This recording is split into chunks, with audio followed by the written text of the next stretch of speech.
Vanessa Feltz, welcome to the show. Well, it's a privilege to be here. I'm honoured. I work because we didn't have any money. All these years I've been working, nobody's ever asked me, do you have any qualifications? I learned actually how important it is to be nice to people. I just thought maybe I can do both. This is not what we want in this country. This is a vulgar interloper of a show. Who is this woman anyway? I sort of came alive with the microphone in front of me, but who knew? I didn't know that was going to happen. Within about 5 seconds, the figures were through the roof. And the answer was, yes, we do, and yes, we are, and here it is. I could kiss Rupert Murdoch. If I ever got anywhere near him, I would. There are various things I regret, actually. And I thought, well, what's all this work for? If I'm so tired all the time that I can't even enjoy something I'm actually enjoying, then there is something a bit wrong with this. In fact, I never said a word until the police came to my house with the actual film of it, because you can see it live on telly. I don't believe anyone's really remembered. I don't expect to be remembered at all. It's like, yeah, still here, still doing it. This is really great. It makes a lot of sense to me. Great deal of sense. You're talking my language. Love already. it.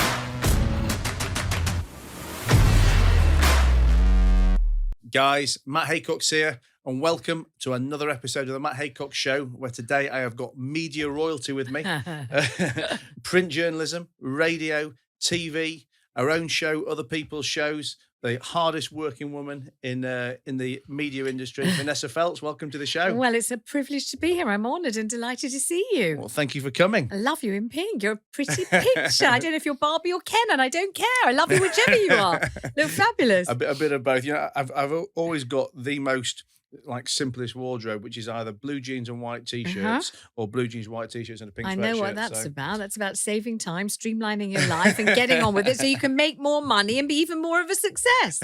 Makes a lot of sense to me. Great deal of sense. You're talking my language. Love already. it. I knew I would be talking your language and you would be talking mine. Well, listen, I mean, there's going to be so much to talk about, but just to set a bit of the scene, I guess tell us how it all began for you and how you got into journalism. And okay, so I read English literature at Cambridge. I was a brainy girl at school. My family were very keen on academic attainment, and I went off to Trinity College, Cambridge. I was the first member of my family to go to Oxbridge, which was a big deal, but in brackets, the heat was really on just to get married. So there was an awful lot of pretending that they really cared about, academic distinction and the level of degree that I would get and what I would learn when I got there. But really it was, could you nab yourself a suitable Jewish husband and get married, which I didn't manage to do there. But I did about 6 months after I got home. My grandma was in hospital and a nice doctor came by to take a blood sample. And she said, are you married? And he said, no. And she said, are you Jewish? And he said, yes. And she said, have I got a girl for you? And we got married and I had 2 little girls and I worked because we didn't have any money. He was a junior hospital doctor. You don't get that on the NHS now, do you? Definitely not, you see. So I had to work, and what could I do to earn a living? What was I supposed to do? So I reckoned I'd be a journalist. And I remember very clearly just going into a local branch of W.H. Smith's with a piece of paper and a pen and looking in every magazine that I liked the look of and writing down the phone number and the editor's name and going home and phoning every single editor and saying, I'm a journalist, which wasn't true at all. Would you like an article about such and such? I'd think of a thing that I thought they might want. And obviously most of them said, God, no, who are you? Never heard of you. Why don't you just beep off? And a couple of them said, yeah. And that's how I started as a journalist. Let's just talk about uni for a minute, because I guess you're someone who went to uni, and I just picked up on it because you said it was the expectation back then. And as someone who's now, I guess, grown up in that environment, a mother and a grandmother, you've probably experienced the different eras of expectation. And I'm 42, and I never wanted to go to university, but I was at the time, which I would say is probably the back end of the time, but in the mid to late 90s, it was still very much the expectation that if you didn't go to uni, you wouldn't get a proper job. You certainly wouldn't be able to be accepted in the corporate environment, and ultimately you were probably looking like a failure to your parents. Whereas, well, certainly 20 years on, that's not the case. I forget really when the balance tipped. But I mean, how do you feel about that now? I guess you've had your own kids to preach this to. You've now got your grandkids to think about, and you've worked on both sides of the table. I think it really depends on your personality, and it depends on your sort of academic inclination. And I've got 2 daughters. One of them is a lawyer, a tax lawyer. And of course, she couldn't possibly have been that without a university degree and a postgraduate qualification. So she had to go to university and couldn't possibly do what she's doing today without it. My other daughter was a teacher, so she also needed to go to university and she needed the qualification. And now she's qualified again.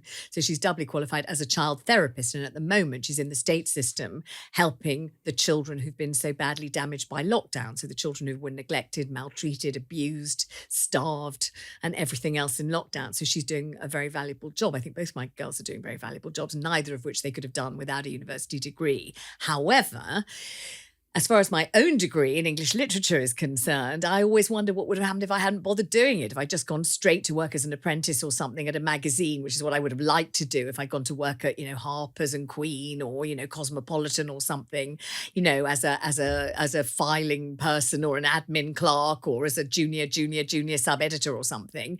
I reckon I would have whizzed up the career ladder pretty sharpish without a degree at all. So, and all these years I've been working, nobody's ever asked me, do you have any qualifications? What are they? Show me your O-level certificates. Yeah. Never. So I don't know whether whatever I've done now, I'd have done quicker without a degree, or whether the degree's made a blind bit of difference to anything. I've never known, and I've never been sure. But for my kids, they definitely needed university and they needed an academic qualification. I think it really depends on the person.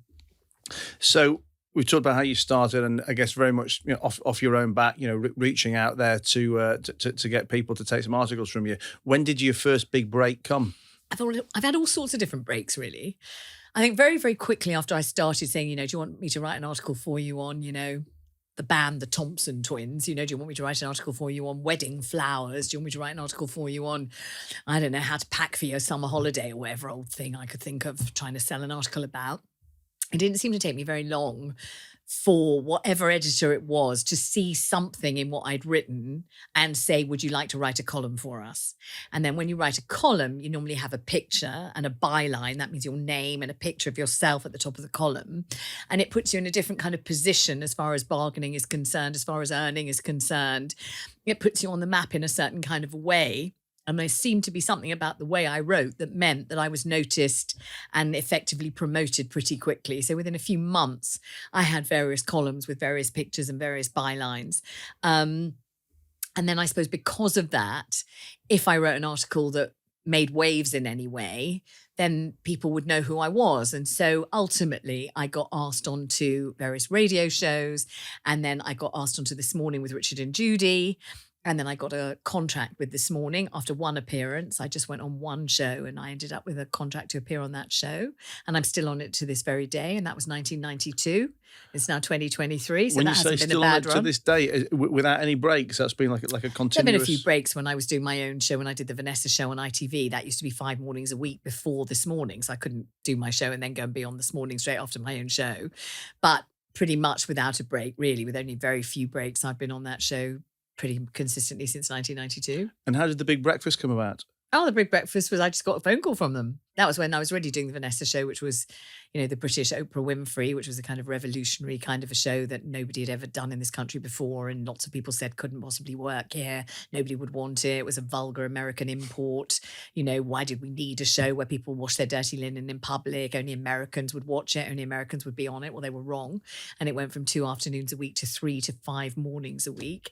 And while I was doing that show, I got a call from the Big Breakfast to say, would I come and be the on the bed person? And I took over from Lily Savage, and Lily Savage had taken over from Paula Yates. That was in 1996. So I spent a couple of happy years on the Big Breakfast bed. And obviously you had some, amazing guests on there, some, proper international A-list celebs. Any learnings you got from them, from the kind of questions you asked that, maybe gave you some advice for your future career? I think I learned quite a lot from them, really. I had all sorts of huge Hollywood stars on the bed. It was amazing who would fetch up on the bed. I remember Danny DeVito, Woody Harrelson, Kirk Douglas, Kurt Russell, Goldie Hawn, Madonna, Alicia Silverstone, Andy McDowell. It was really everybody who was doing anything ended up coming onto the Big Breakfast bed. And I learned actually how important it is to be nice to people, really, and to ask questions to other people. Danny DeVito came on, and instead of just plugging his film or his book or whatever he was doing, he talked about something completely different. He'd been to Paris and he'd seen a play, and he just wanted to talk about this play that he just liked, that interested him, that, he found fascinating. And I remember he bought chocolates for the crew. And he was just an all-round, absolutely delightful person that you wished would never leave, one of those great guys. And that made a big impression on me, because otherwise people can be very, very focused on the thing they're trying to sell. They just come in, they don't give anyone the time of day. They're flogging a particular film. They don't want to be off message and say a single word to anyone. And I thought that Danny DeVito was a kind of shining example of like a real person, a rounded person with all sorts of interests in many different things. And he was really great. I think I remember interviewing Liza Minnelli. She was incredibly nice and it kind of ended up. And I'll tell you who I really liked was Wesley Snipes. Wesley Snipes was fantastic. Wesley Snipes said he'd like to stage a television cop shootout show between my breasts. He'd like to do a show where they ran up and down between the cleavage of my... God, I wished he had. Quite some years ago, I was definitely up for that. Yeah, all sorts went on that show. It was something to do with the bed. The fact that you were on the bed meant that people were in an amorous mood. If they were going to be, they were. And talking of amorous moods, I mean, obviously you also had the kind of, well-documented and uncomfortable situation with Rolf Harris on there as well. Oh, yeah. I mean, is that something that I guess, knowing what you know now, you'd have dealt with differently at the time? Or? The thing is, though, that when it happened, he was an absolute national icon. When I heard, Rolf Harris is going to be on the bed with you, Vanessa, I'm like, oh, great, brilliant. Young generation, 2 little boys, Jake the Peg. This is great. Timmy Kangaroo Down Sport. Fantastic, superb. And he was on the bed and his wife was literally standing about 2 feet away in this tiny little room, which is where the big breakfast bed was in Lockkeeper's Cottages. And so when he did what he did, and everybody knows by now that all I could hear was this noise, which is the beading on my dress crunching together as he crunched up the fabric of my dress higher and higher and higher while we were live on television. His wife was right there. So I didn't know if I was the only person he'd ever done it to, or if he did it all the time. How could I possibly know? And I didn't know if he was incredibly happily married to his wife and I would be breaking her heart and breaking up a marriage if I dared to say anything at all. I just didn't know what the context was. And also it was live, so it was just so awkward because it's such a good feeling, feel good kind of a program. You didn't want to sort of start, saying get off me and jumping off the bed in the middle of that. But you'd already made a commitment to Wesley Snipes. Exactly. I loved Wesley Snipes. That's a whole different thing. So, it was very awkward. I'm not really sure what else I would have done or could have done. Obviously years later, when I found out that he had been, he was a paedophile and had been doing this to all sorts of different people and everything, then that put the whole thing in a completely different context. But at the time, I mean, I was fine. I wasn't damaged by it. I was an adult. I was married with 2 kids and I was fine. And I didn't think that I should make any waves about it, upset his wife, or I didn't feel that I should say more about it, really. And in fact, I never said a word until the police came to my house with the actual film of it, because you can see it live on telly. Yeah. And that's it, really. But so I don't know what else I could have done or should have done. I'm really not sure. Well, let's talk about your own show. You mentioned it a minute ago that you had your own show. I think you went from 2 days to 5 days. I mean, how did that feel? Well, it was amazing because it was revolutionary in its time. It was a really big deal. It was the very first ever British Oprah Winfrey style show. Was the formatting of it kind of your idea, or they just came to you to present it? It wasn't my idea at all, and it was co-produced by Multimedia in New York, who made Phil Donahue and made Sally Jessy Raphael, and also made Jerry Springer. So they were the experts, the American partners, and it was about a British show that would kind of reflect all the American values and the American format, and they were in charge of everything, including the color of the carpet, the signature tune, what I wore. I used to get the clothes in America. It was a really big deal. And at the time, every single British television company, so Anglia, Scottish Telly, Thames, were all trying to brew their own Oprah Winfrey. And Anglia chose me, and we won the bid, and we got the show. And it was really fascinating because all the serious news programs were saying, what do we need this kind of show for? This is not what we want in this country. This is a vulgar interloper of a show. Who is this woman anyway? Who is she? Why does anyone think we want this show? And within about 5 seconds, the figures were through the roof. And the answer was, yes, we do. And yes, we are. And here it is. And so it was quite interesting at the beginning thinking, oh God, maybe they're right. Maybe it's going to be an absolutely catastrophic failure, in which case, well, at least I tried. And then hang on, wait, it's doing really, really well. Wait a second. It's gone from 2 afternoons to 3. Hang on, wait, it's gone to 5 mornings. Oh my God. It was this kind of intoxicating feeling of really great success against the odds when everybody tells you nobody wants it, can't possibly succeed. succeed. There's no appetite for it. You know, British people don't wash their dirty linen in public. British people aren't interested in the minutiae of other people's lives. British people don't want to talk about that sort of thing. Of course we do. We're only people. We love talking about other people's lives. If anybody sits in a doctor's waiting room and listens to the conversation, of course we do. So I felt confident, but I, certainly was surprised and delighted with the very speedy success of it. How long did it last for? It lasted for I left in 99. So it started in 94. Okay. And then I went to the BBC. And as someone who's been on, I guess, so many different formats, so many different channels and stuff over the years, I mean, what do you think your secret of staying relevant is? And have you evolved much? It's a very good question. And honestly, I don't really know the answer, because I do know many people along the way, because I got my own show in 94. I've been on television pretty consistently since about 92 or 91, something like that. And there've been people that I've worked with along the way who struck me as very professional, good at what they did, definite kind of persona that you recognize, known sort of household names you're pleased to work with, et cetera, who've somehow kind of disappeared along the way. And it's not obvious why. I mean, some people you work with think, well, they're not very good, or, God blimey, they're really boring, or just, not very competent. But lots of people who are good and competent and nice and professional have sort of disappeared. And why I haven't, I just don't know. I'm not sure. I wonder if it's because I've sort of tried to keep as many different income streams and ways of making a living going at once as I possibly could. So, for example, when I got offered early breakfast on Radio 2, which is a massive network radio show, Radio 2 is the biggest radio network in Europe. It's huge. I could have said, okay, great. Yes, please. Thank you very much indeed. And of course, I can't still do my BBC Radio London breakfast show. But I just thought maybe I can do both. Then I wondered if some grown up was going to come along and say, Vanessa, you can't do both. You can't do, network and regional. You can't do London and Radio 2. That's not allowed. There's some big rule book in the sky which says you can't do it. But nobody did tell me I couldn't.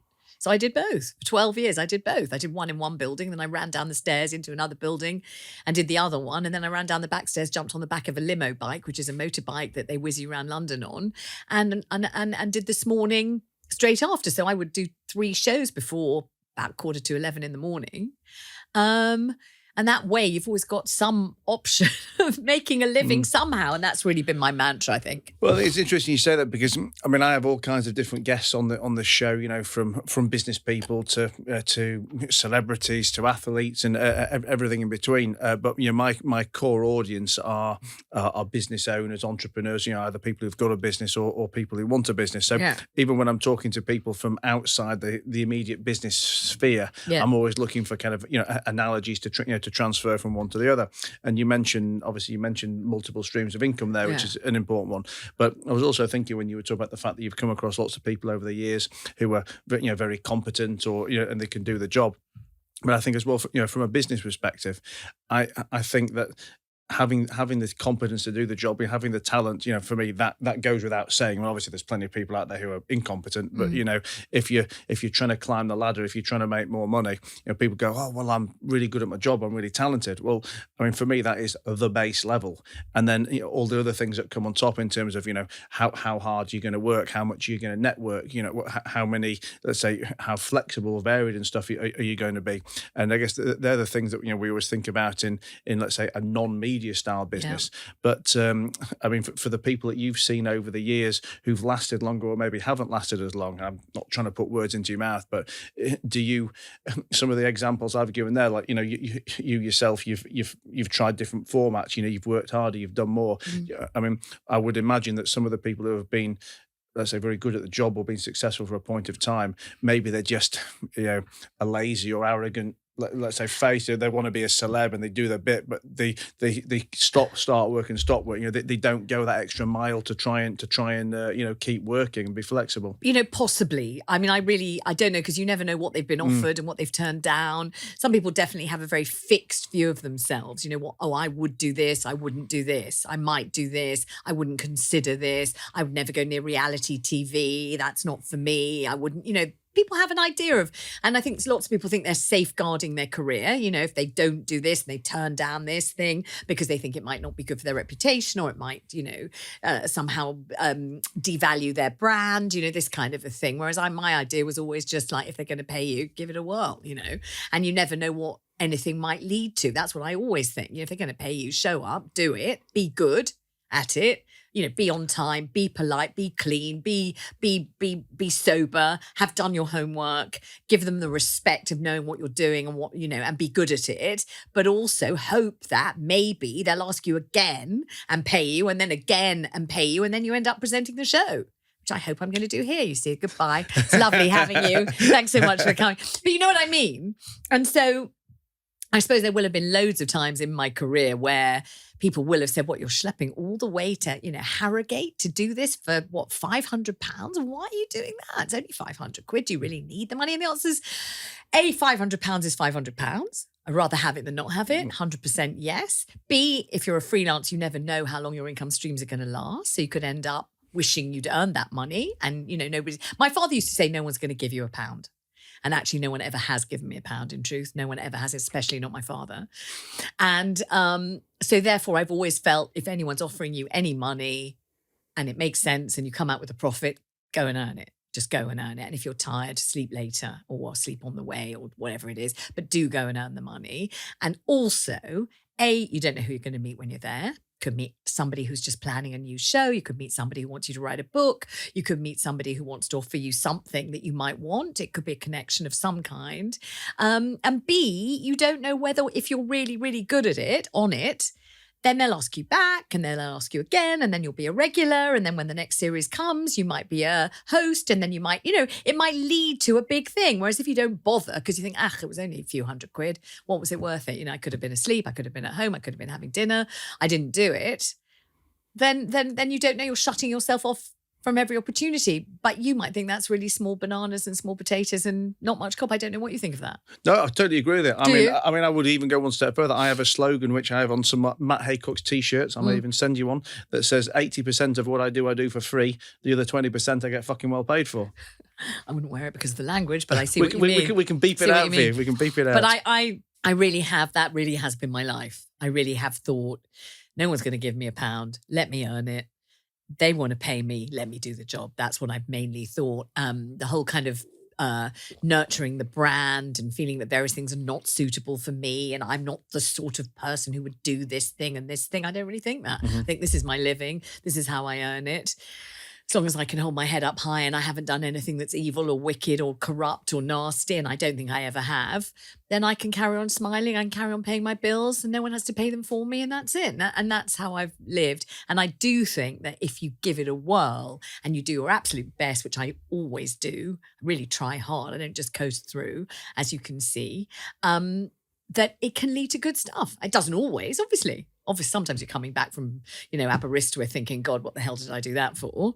But sometimes you're not. You're thinking, I've sat for an hour with Matt Haycox and I'm going to get nothing out of this. No, it's great to meet you. It really is. I'm enjoying it so far. You're going to get some Larizia shoes. Definitely. I'd love, God. Yes, please. Yes, please. Aspirational. So in 2022, you moved over to TalkTV, Talkradio. Yeah. I mean, that must have been, I guess, almost a great freedomer for you. I don't know if that's a word, freedomer. Moving from much more regimented institutions, BBC, ITV, to have the flexibility to be able to say what you want, do it within reason, do what you want. Yes, I mean that wasn't my motivation really. It wasn't that I felt strangulated at the BBC and felt that I could never say what I wanted. I've never really wanted to sort of punt home any particular sort of political view. I'd much more wanted to take the temperature of what the listeners and viewers were thinking and saying, rather than forcing them to accept whatever I had to say. That's never really been my motivation. It wasn't really that. It was much more, I was 60 last year and it was an amazing brand new opportunity. And when they said, we're putting you on the telly, which they did after 4 days, because Her Majesty the Queen died on day 4, I announced the death on my show because it happened during my show. And then within 10 seconds, they said, right, we're putting you on the television tomorrow and all the following days. So rather than being on a radio show, which is also seen on TV, we're going to put you on a TV show, which you can also hear on the radio for the period following the Queen's death and up to the funeral. And then they said, okay, we love you doing this, carry on doing this. And it was this amazing thing of the first time they said, hello, this is your own TV show, your own set, this is how we're designing it, was in 1994. And suddenly it's 2022 and they're saying exactly the same. Vanessa, this is your new set, this is your new studio, this is your show. It's like, yeah, still here, still doing it. This is really great. I such fun, such a great challenge, such a great opportunity. I could kiss Rupert Murdoch. If I ever got anywhere near him, I would, whether he wanted me to or not. I mean, I know you say that there were never any political agendas or anything that you wanted to bang on about, with the BBC or whatever. But did you ever find there was times when you felt held back? Not really. I never wanted to be a sort of tub thumper. I never wanted to be like, this is what I think. These are my views. Here they are all over this subject. And you can just kind of scramble about to try and put your views and argue with me. I would always want to do it the other way and have a couple of different views at least expressed and then see what everybody else had to say. So no, I didn't really. That wasn't it. I felt that there was an yeah. I'm getting settled in now. I felt that there was a sort of ageist thing going on at the BBC, definitely, and I didn't want to just sit there and wait for them to turf me out, which I thought might happen. Hadn't yet, but I thought it might. I didn't want to be a sort of sitting dark and wait. Thought I'd jump, and I got the chance to because they came to poach me, and I was just delighted. And also, I felt that they were tightening budgets and skimping in a way that I didn't like. And I didn't want to be presenting an inferior program that I really didn't want to. I didn't want to do a show that was substandard and different from the shows I used to do. So that was why I jumped. And you talk about ageism at the BBC. I mean, we've also heard about the kind of workshops they do for presenters about, trying to teach you on issues like transgender, etc. I mean, did you attend any of those? Never asked. I know they never asked me to attend any of those, no. And what's your view on the balance between, I guess, progressiveness and overcorrecting journalism? I just think a basic benchmark is to be a decent person and try to be accommodating to all sorts of people, whatever their proclivities and whatever their penchants, and not to be unpleasant and nasty, and just try and be sort of compassionate and decent and kind. And if that means woke, then it means woke. But I don't think it does mean woke. I think it just means being the sort of person you might want to hang out with yourself. Have you never been in trouble yourself for saying anything? No. Amazing, so many years. Not because you're saying something bad, but I think it's because I wouldn't want to say anything horrible anyway. I mean, if you're not someone who wants to say anything unkind, divisive, separatist, racist, homophobic, transphobic, which I'm not. I don't want to say anything like that. I don't even think it in private ever. So I hope I would never, if you never think it, even to yourself, then I don't suppose you can ever say it, can you? So true. I hope that's why I've never been in trouble so far. Where's the wood? Because I don't think anything nasty. I'm not trying to upset anyone. Why would I want to? I don't want to upset anybody. I just want people to enjoy my show. I want them to participate. I want them to maybe feel at the end they learned a bit more about something than they knew before, or maybe they might have shifted their position, or maybe they haven't. But, I don't want to upset anyone. I'm not there to be cruel or hurt people or marginalise people or make them feel bad. What the bloody hell would I want to do that for? So no, I hope that I've never been in trouble for saying something nasty, because I'm not thinking anything nasty. Oh no, I wasn't saying. It's basically that simple, really. I wasn't saying anything not nasty for me. I guess that the point I was making is that many would argue that the stuff that is said nowadays is not nasty. It's either taken out of context or just done for the point of giving someone something to bash on a soapbox about. I think just err on the side of not saying anything offensive. That doesn't mean being bland and completely anemic and never saying anything, but let the thing you say be something that's not going to hurt anybody. I reckon, if you can possibly avoid it. And you mentioned ageism at the BBC. I mean, do you think that's an issue in the industry in general, or was it just more prevalent there? I think in an industry where a lot of it's about how people look, especially on telly. After all, it's the visuals and as they say these days, the optics of the thing. I think that there's definitely a sort of feeling about shelf life, especially for women. So I have been absolutely sort of amazed and astounded, really, by TalkTV, completely ignoring A, the fact that I'm a woman, no one's even mentioned it, and B, the fact that I'm 61, no one's ever referred to it. Nobody's taken the blindest bit of notice of any of it. Just like, right, come on, Piers, Jerry Kyle, Vanessa, come on, and that's it. We go. Nobody says a word. And quite right too, because what the hell would they say anyway? What are they going to say? And as someone now who's been through print, through TV, I guess through all kinds of different iterations over that 30 plus years, I mean, where do you see the future? With the likes of live streaming, with the likes of AI and stuff. I mean, have you noticed much of a difference, or where are you seeing the future? I'm scared that some AI person is going to come and take all my jobs. I mean, I'm still doing what I've always done, which is I do about 5 or 6 different jobs at once. Always hoping that if one of them folds or collapses, there'll be another one to take its place. That's always been my working model, and I still do exactly that. I do now exactly what I did then. I defy AI to have a vocabulary even approximating mine. I think they would, how on earth would they be able to program a robot to be anything like as articulate as I am? Just joking. Have you used any AI? Have you done anything yourself? No, I have no idea how to work it. I had an £8 Nokia until the pandemic. Really? I'd never even looked at social media. I'd never done anything at all. And I only got a smartphone because I wasn't going to be able to see my grandkids because of lockdown. Is that the first time you went onto WhatsApp as well then? Yeah. I mean, I was actually the other day, there was two particular people I can think of, and they're the only people I even know who aren't on WhatsApp. I don't know how people can get anything done in today's world. I'm on WhatsApp. I'm also, for the last year and a half, I've been on Instagram. And I've already got 377,000 followers. Come on, that's impressive. Are you impressed? Very good. I'm very impressed. Yeah, and I took to it instantly. I liked it from the very first second. I just enjoy it. I like doing it. It's good fun. Why did it take you so long to get on it? Constantly checking my followers every single. Because I didn't have a smartphone. I never even seen it. And I think that's how come I did so well with it, because I'd never seen anyone else's. So I didn't know what anyone was meant to be doing on it. So I just did whatever I felt like doing. And you'd never been pushed from people at work saying... That's why I did it in the end, because I did start, because people would say, right, and then we need you to post this and post that and tag this. And I would say, oh, I can't. I've got an £8 Nokia. And I would think that they would find this charming and whimsical, but they didn't. They said, well, you have to. So that's why I ended up going on it. But I've never seen Twitter. Don't go on it or anything like that. You won't be on Threads then? No. Should I be? I just think I'd be devastated to read horrible things about myself every day. I can't face it. I did Rich House, Poor House a few years ago. The TV show. Yes, I do. Yeah. And I didn't have a girlfriend to do it with at the time, and in the block of apartments I lived in, my best friend lived there, and so they agreed for me to do it with him, because I said I'll do it on my own, but they needed me to have someone to have some interaction with. So me and him did it together.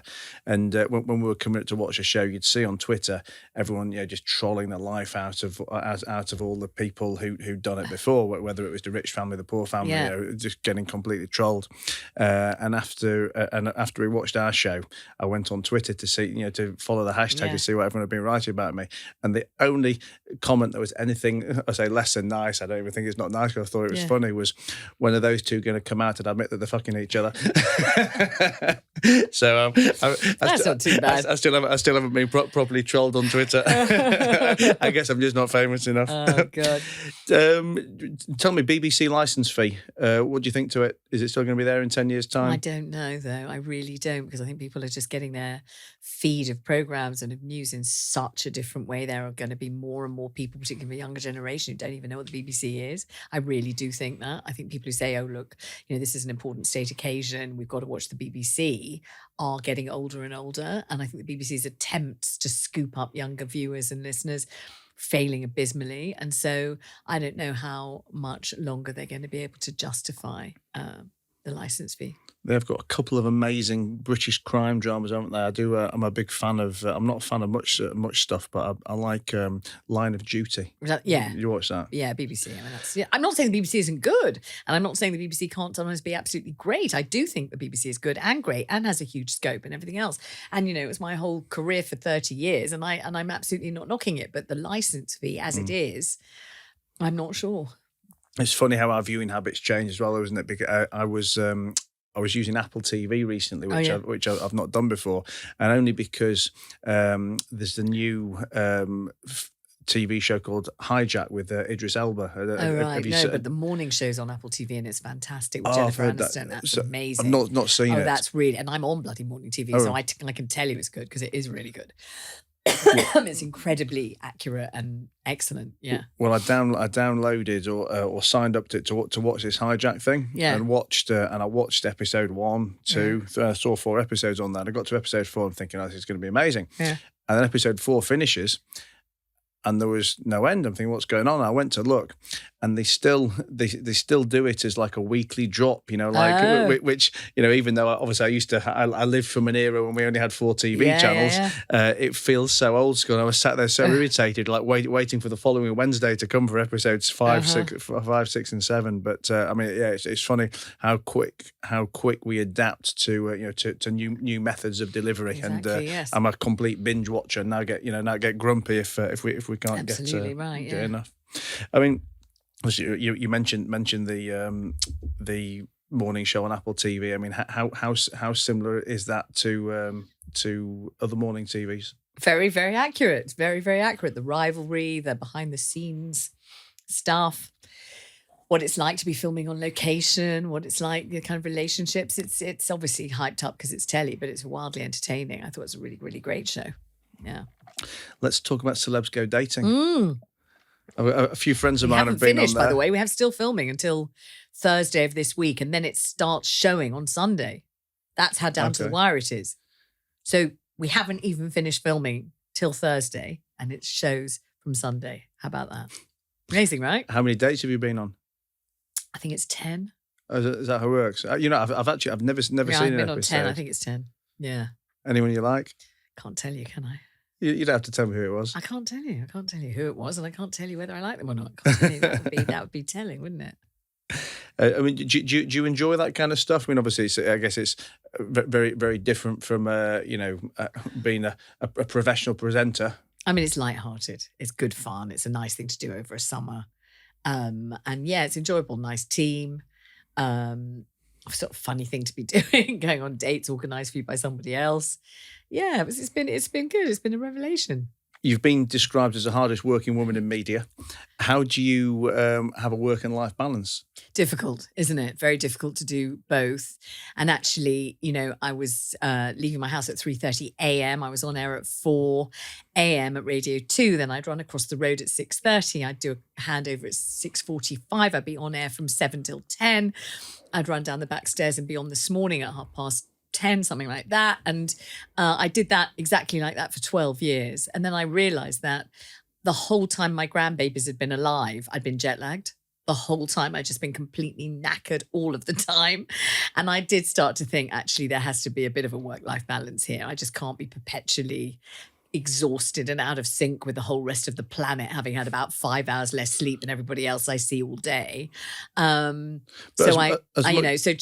leaving Radio 2 and Radio London to go to TalkTV has been a massive work-life balance adjuster. It's just so much better to wake up at the same time as everybody else. But as much as you were jet lagged, I mean, did you feel like you missed out on a lot? And I always say that I never really like the kind of the question of balance, because I think when you talk about balance, it implies that you're giving something up, and people always say to me, oh, you work too much, or you should do more of this, or you should do more of the other. I look at my life very much and say that 99% of everything I do, I'm doing because I want to do it. Okay, could I spend more time with a child? Well, I could, but in the nicest possible way to them, I was preferring to do the work thing at that point. I've never missed a school play. I've never missed I've never missed any of the things that I want to be at. But then there's just some other things that for me as an individual, I prefer to do that at that moment. I mean, do you regret working as much as you've worked? There are various things I regret, actually, about working so hard. For example, I once had to have a blood transfusion. I was just ill, and I was, whatever it was going on with me, and I needed emergency blood transfusion. And I still did my show that morning. So I did the show, and then I went to the hospital for the emergency blood transfusion. That boss then left. Then I left. What was that for? That was ridiculous. That's absolutely ridiculous. And I've done lots of that kind of a thing. I've done lots of doing the show and then going to have an operation that day, or having the operation scheduled over Christmas, so that I don't miss any of my shows, or, those sorts of medical things where you're just ill. And so you've got to be ill. And I just haven't allowed myself to be ill or recover and all this kind of thing. I just had to get back to work. And nobody noticed. Nobody. It was pointless to put myself through that. For what? So that some boss who would then leave would think that I was really hardworking. It's absolutely ridiculous. And I do regret it. And it was stupid. And if I had my time again, which I wouldn't have done that. So that was just extreme dedication to duty, extreme kind of desire to kind of be there and not be absent. I don't know the hell it was about, but it was too extreme, much too extreme. So I wish I hadn't done that. I think that was too much, really. And the other thing is I suddenly realized that, so I'd go to a premiere of a show, a film, a play or something or other. And often they're absolute crap and you couldn't care less if you leave in the interval because it's not really much good. But sometimes it would be something really, really good and I'd be enjoying it and I'd be loving it and the music would be great and the vibe would be great. And then at the interval, I'd be so exhausted knowing I had to get up at 3:30 a.m. Bits of me would start to ache. I'd be sort of trying not to fall asleep. I'd probably pretty much have to go home halfway through whether I loved it or not. And then I thought, well, what's all this work for? If I'm so tired all the time that I can't even enjoy something I'm actually enjoying, then there is something a bit wrong with this. And so that's why I did eventually think I needed to redress the balance. I went to the cinema with my elder daughter the other day to see Oppenheimer. Oh, yeah. It's very long and tedious, isn't it? Very long. And I slept through 50% of it. But not because of the film, just because I'm always knackered for my stuff. And I always I've not been to the cinema anywhere near as much as I used to go. I guess it's viewing habits have changed, haven't they? But I always used to look forward to my daughter when she was younger asking me to go to the cinema because I thought, that's perfect. That's 2 hours. I can turn my phone off and have a kip. Yeah. Yeah. Exactly. I know exactly what you mean. Done a lot of that, yeah. So obviously over the years with all the different work and all the multiple streams of income, you've obviously earned very well. I mean, what have you done from an investment perspective? Well, I've got a house and I've got another house in Ireland, which is kind of like a family house where we all have all our holidays and that kind of a thing. So also I've helped both my daughters to buy properties. And that's pretty much really what I've done. I haven't really done much else, but I had a very expensive divorce along the way as well.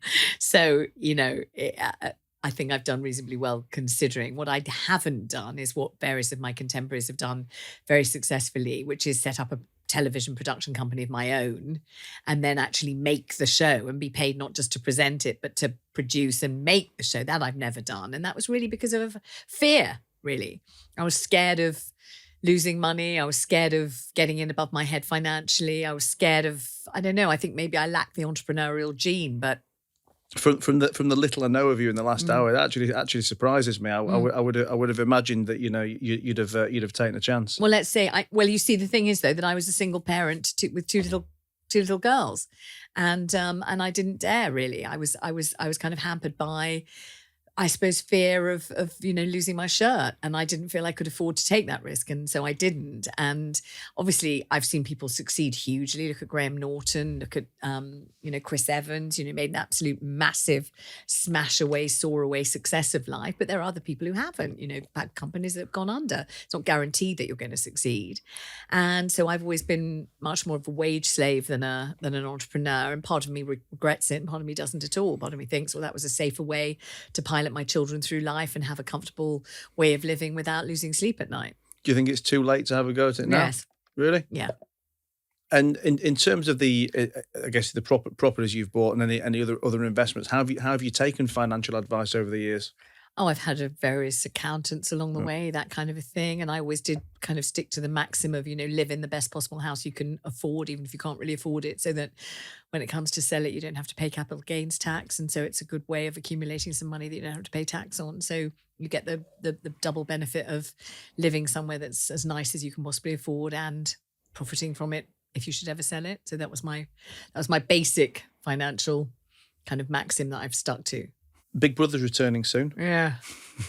I mean, how do you feel looking back on that and the experience you had on there? It was great. It's always given me something to talk about at dinner parties ever since. All these years later, people still ask me, just as you've asked me about it. It was in 2001, Wow. long time ago, but people still want to know, what was I writing on the table? Why was I writing on the table? How did I feel about it? There was a documentary made about it this year, and they showed it for Comic Relief about the first ever Celebrity Big Brother, because it was so shrouded in mystery. It was such an amazing show, and I'm very pleased to have been part of it. It was good fun. It was for Comic Relief. We didn't get paid. And it was a psychological revelation to everybody, and it was the first of its kind, and it was great. And no, I never regret it. How would you like to be remembered? I don't believe anyone's really remembered. I don't expect to be remembered at all. Wasn't expecting that answer. I really do mean it, though. If you say to my members of my team now, something Larry Grayson, they'll just go, who? And if you say it about virtually everyone, they'll say who. They don't know them. They're young. They've never heard of them. You haven't got anybody kind of, ensuring that someone's memory lives on. People don't remember. If you said Harold Wilson, they don't know who you're talking about. And he was the bloody Prime Minister. I guess in terms of what you look back and remember, then what are your pieces of work that you're most proud of? Obviously, you mentioned your own show, which has to be it. I mean, any other particular pieces of work over the years that that really stick there for you? I was very proud to win the Sony Gold, because the Sonys are the Radio Oscars, and I got the a speech presenter of the year or something or other, and to get a Sony's a big deal. They usually mention it in your obituary, so that's nice. But really, the things I'm proudest of are both my children and my grandchildren, obviously. And do you think those awards are important for career progression? Yeah, I think awards are great. I love winning awards. Awards are fabulous. Everyone likes them. I like them. Your bosses like them, because it covers them in glory, and the audience really like them. If you win awards, the audience thinks that they've won an award for listening to you, and they feel really good. They feel like they're listening to an award-winning show. It's really great. I can't overemphasize how nice awards are. They're really good career things. And actually, everyone should just set up award ceremonies all over the place, and everyone should be winning awards all the time, because it's just a nice way. It's a lovely way of vamping up business, gives everybody sort of glitzy spin to put on things. It gives your product a chance to be spoken about. The Larizia Awards for glamour and contribution to whatever. Fantastic. Everyone's talking about Larizia all of a sudden. Everyone's wearing Larizia shoes to go to the award ceremony. Everybody gets a pair of Larizia shoes to take home with them. It's all great. It's just a win-win-win. Awards, fantastic. Big fan of. Love them. Those 4 Larizia plugs definitely will not make the cutting room floor. Why not? That's a shame. No, so won't make the floor. Oh, right. So they're going to make the show good. Good. Well, listen, as I've said to you a few times in this, that the whole point of the show really is for my audience to have actionable takeaways and learn from other people, with great success and great experience. So I guess to wrap up with, what would you consider the one single piece of best advice you've been given over the years?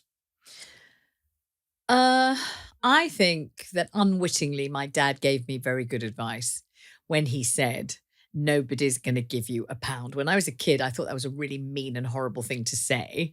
And I thought it was particularly unpleasant that your own father might not just one day give you £1. It's only £1 after all. But I think it sort of puts in your mind this idea of, you are responsible for yourself. Nobody's going around bestowing anything on you. If you're going to get anything, you've got to earn it. You've got to earn it through grafting. Doesn't matter if you're clever. It doesn't matter if you're pretty. It doesn't matter if you're punctual. It's got to be all of those things. As you say, you've got the talent, now do the work. Now make it happen for you. That's the basic bottom line is you can do it. You've shown up on time. You know what's happening. You've done your homework, and now see what you can do with that. But give yourself the greatest possible chance of succeeding and embroidering and kind of adding to whatever you've achieved by taking every opportunity, because some of the time you don't know it is an opportunity. You don't recognize that it is. I mean, I started on radio because I was asked into the Jewish program on Radio London. So it wasn't even a kind of daily show. It was only once a week on Thursdays. I didn't get paid to do it. It was for a piece I'd written in the Jewish Chronicle newspaper. So unpaid, Thursday night. I had 2 little kids. I've never been on the radio in my life. I could have said, oh, no, thanks. It's all right. Don't want to do it, couldn't I? And I didn't. And I took it really seriously. And all day I remember writing down, I could say this, I could say that. Would that be funny? Would this be funny? If they ask me this, what will I say? What will I do? Blah, blah, blah. And when I got in there, I'd never been on radio in my life or TV or done any media at all. And when I went in there and they asked me whatever they asked me, I was one of the few people who is better with a microphone than without. There aren't many. Most people are tongue-tied or shy or less fluent. And I wasn't. I sort of came alive with the microphone in front of me. But who knew? I didn't know that was going to happen. And then when it had happened, I thought, oh God, I hope they ask me back. I hope they ask me back. They asked me back for no money. No money. I was married to a junior hospital doctor. I was writing articles on hair conditioner. We didn't have any money. But I went and did it again. My parents were deeply unsupportive, as they always were with everything I did. My mother said, well, what does your husband think of you gallivanting off, to do this radio for nothing? And it's like, well, actually, I'm not asking him. I don't really care what he thinks. I want to do it. I really want to do it. And I remember, I think, sitting in the bar thinking, I've been on radio 4 times. I've been on radio 8 times. My God, I've done it 12 times. And then after I'd done it for about a year and a half, they did start to pay me. And then they offered me the show. And then I was presenting the show. And then somehow I was a radio presenter. Yes, it was only one night a week. And yes, I got paid 50 quid. Yeah, but I was doing it. and it kind of happened from there. And who knew that was even a path in? Not me. I didn't know how to get in there. I didn't know what to do. But for no money, married with 2 little babies, I still thought this could be, maybe this is an opportunity. You don't always know. It's not like when an opportunity happens, it's got a great big bow on it and somebody says, now this is your opportunity. So you've got to take this and you've got to run with it. You've really got to make this happen. Most of the time you have no idea. You're sitting next to someone on the bus. You don't know who they are. They ask you something. You answer something. You don't know. You think you're never going to see them again. How do you know they're going to be the boss of whatever it is and they're going to ask you to come in and talk about whatever it is? You don't know. But I reckon you've got to kind of act as if all of life could be a big opportunity and really give it some. And you never know, something may come home to roost and it may pay dividends in the end. What did your mom say when you got your first paying work, and how did you change as you became a great she said you should lose weight, you look really fat. I don't know, something critical and unpleasant. And maybe that's a good thing too. Maybe when you've got parents who've always got something nasty to say, you somehow find a way of kind of, showing them, trying to prove that they were wrong. Did you never embrace your success?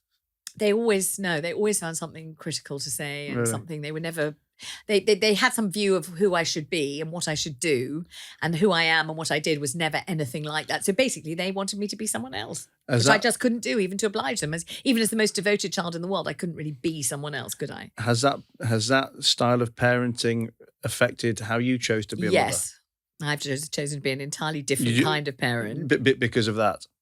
Yeah, but luckily I didn't want to be that kind of parent. It didn't even occur to me once I had my kids, I love them so much and I love them unconditionally and I love everything about them, even the things they can't do or won't do. I just love them and adore them. And all I've ever really wanted to do, if I possibly could, is be kind and supportive and, show them how much I love them and try and help them is all I've ever wanted to do. Not criticize them and belittle them and make them feel bad and make them feel lacking and make them feel, that they shouldn't even have the right to be in this place or that place. I don't know what my parents were doing. I don't know why they behaved the way they did. I really don't. But every single thing I did was not good enough. It wasn't the right kind of thing. It wasn't what they expected. It was, I was falling short in every way all the time. And I don't think that's a very good legacy for a kid, do you? No, not at all. I mean, how did they behave as grandparents? They were much nicer as grandparents than they were as parents. You tend to hear that, don't you? Yeah. Yeah, much nicer. Luckily. Well, listen, Vanessa, it's been an absolute pleasure to have you here, even though I've felt completely under the microscope with a TV and radio veteran. You have not. I haven't asked you a single question about yourself. Let's turn the tables and let me interview you. Then you'll know what it's like to be under the microscope. Come on. I mean, feeling inadequate next to your 30 You've done a years beautiful job. Lovely job. It's been lovely talking to you. Thank you very much. And listen, in all seriousness, for me, it's been absolutely apparent over the last hour why you've been the success you've been and why you've had the longevity that you've had. I thought you might be horrified and say, you've had such a small perspective on everything. You haven't been entrepreneurial. You didn't set up a production company. You haven't really invested your money in anything. You haven't, you've been small time, not big time. And I thought you may be too polite to say that. You may have been thinking that. And if you have, I wouldn't blame you. No, I wasn't thinking it. I mean, I would think that I still feel that you've still got many years left in you. Gosh, well, that's a nice thing to say. And you clearly have got the energy of someone who's going to last many, many years ahead. So I think you know, when I was asking you the question of if you thought it was too late to set up your production company or to do something entrepreneurial, like for me, I don't feel it's too late at all. I mean, I would probably say out of niceness to anyone of, you know, your kind of age bracket, well, you know, it's still not too young to start, just from a regret perspective. But I think with you, I do genuinely mean it, that someone who to me looks like they're in the absolute prime of their work. So no, not at all. It's lovely hanging out with you. Really, it's been a pleasure. Thank you. And congratulations on that beautiful new baby. Thank you.